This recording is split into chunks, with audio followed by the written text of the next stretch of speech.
നമസ്കാരം. മലയാളി വാർത്തയിലേക്ക് സ്വാഗതം. നിയമസഭാ തെരഞ്ഞെടുപ്പിൽ അധികാരം തിരിച്ചുപിടിക്കാൻ വമ്പൻ പടയൊരുക്കവുമായി കോൺഗ്രസ് ഹൈക്കമാൻഡ് രംഗത്ത് വരുമ്പോൾ ചർച്ചയാകുന്നത് രമേശ് ചെന്നിത്തലയുടെ നേതൃത്വം തന്നെയാണ്. പാർട്ടിയുടെ പ്രചാരണ തന്ത്രങ്ങൾ മെനയാനും പോരാട്ടം നയിക്കുവാനുമുള്ള സുപ്രധാന സമിതികളെ പ്രഖ്യാപിച്ചപ്പോൾ പരിചയസമ്പത്തും യുവത്വവും ചേർന്നുള്ള വിംഗ് ഫോർമുലയ്ക്കാണ് കേന്ദ്ര നേതൃത്വം മുൻഗണന നൽകിയിരിക്കുന്നത്. മുതിർന്ന നേതാവ് രമേശ് ചെന്നിത്തലയെ പ്രചാരണ സമിതിയുടെ അമരക്കാരനായി നിയമിച്ചതോടുകൂടി തെരഞ്ഞെടുപ്പ് ഗോതയിൽ കോൺഗ്രസ് ആദ്യ സന്ദേശം നൽകിക്കഴിഞ്ഞു. കൂട്ടായ നേതൃത്വമാണ് നിയമസഭാ തെരഞ്ഞെടുപ്പിനെ നേരിടുന്നത് എന്നാണ് അത്.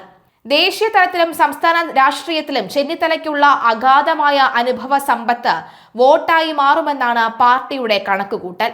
ആഗോള തലത്തിൽ ശ്രദ്ധേയനായ ശശി തരൂർ എംപിയെ പ്രചാരണ സമിതിയുടെ സഹ അധ്യക്ഷനായി നിയോഗിച്ചത് നഗര കേന്ദ്രീകൃത വോട്ടുകളും നിഷ്പക്ഷ വോട്ടുകളും ലക്ഷ്യമിട്ട് തന്നെയാണ്. യുവാക്കളുടെയും താഴെത്തട്ടിലുള്ള പ്രവർത്തകരുടെയും ആവേശം ചോരാതിരിക്കാൻ യുവ തുർക്കി ഷാഫി പറമ്പിലിനെ പ്രചാരണ സമിതി കൺവീനറായും പാർട്ടി നിയോഗിച്ചു. എല്ലാ നേതാക്കളെയും അംഗീകരിച്ചിട്ടുണ്ട്. ഇതിനൊപ്പം ചെന്നിത്തലയ്ക്ക് താക്കോൽ സ്ഥാനം നൽകുകയും ചെയ്തു. തരൂരിനെയും ചേർത്ത് നിർത്തുന്നുണ്ട് ഇവിടെ. തരൂർ സംസ്ഥാനത്തുടനീളം പ്രചരണത്തിന് പോകും.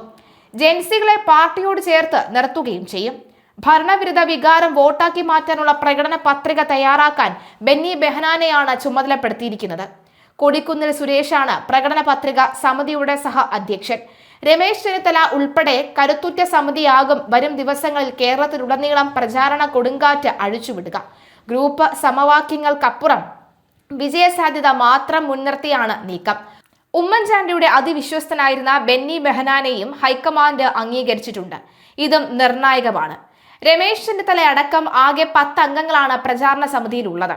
താഴെത്തട്ടിലുള്ള പ്രവർത്തകരെയും യുവാക്കളെയും ഏകോപിപ്പിക്കാൻ തന്നെയാണ് ഷാഫി പറമ്പിലിനെ കൺവീനർ സ്ഥാനത്തേക്ക് നിയോഗിച്ചിരിക്കുന്നത്. വിഷൻ 2026 ലക്ഷ്യമിട്ടുള്ള വിപുലമായ പ്രകടന പത്രിക തയ്യാറാക്കുന്നതിനുള്ള ചുമതലയാണ് ബെന്നി ബെഹനാൻ അധ്യക്ഷനായ സമിതിക്ക് നൽകിയിരിക്കുന്നത്. നിയമസഭാ തെരഞ്ഞെടുപ്പിൽ കോൺഗ്രസിന്റെ പ്രചാരണ സമിതിയിൽ ഹൈബി ഈഡൻ MP, MLA മാരായ Roji M. John, CR Mahesh, Mathew Kuzhalnadan എന്നിവർക്കൊപ്പം രമ്യ ഹരിദാസ്, M. ലിജു, ദീപ്തി മേരി വർഗീസ് എന്നിവരും അംഗങ്ങളാണ്.